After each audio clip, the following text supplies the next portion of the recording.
para começar, bom tá drenta maneira bulldozer cambia outra coisa, pero misa di retornar e nos tur por mira que retornar tá retornar principalmente externo, não? Bota mira a crise de Irã,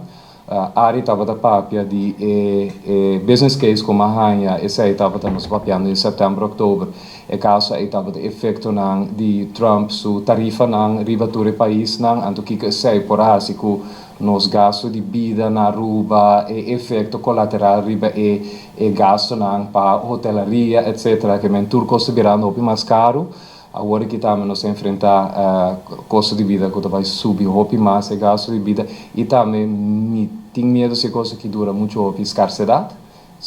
não somente de petróleo, mas de outro produto não importante e que men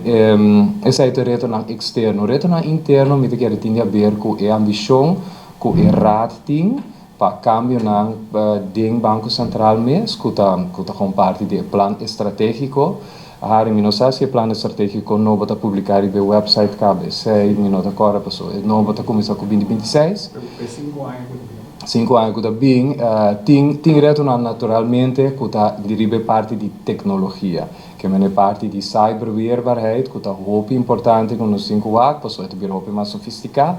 Antes botava investir de gente e programmers, agora que vamos investir de gewoon AI defensivo para eigenlijk contrariar AI ofensivo que está por de atacado, que esse é reto claramente importante e também naturalmente traz tipo de resiliência financeiro e econômico para o país Aruba para nos seguir por enfrentar e choque externo. Passou, se nos nota,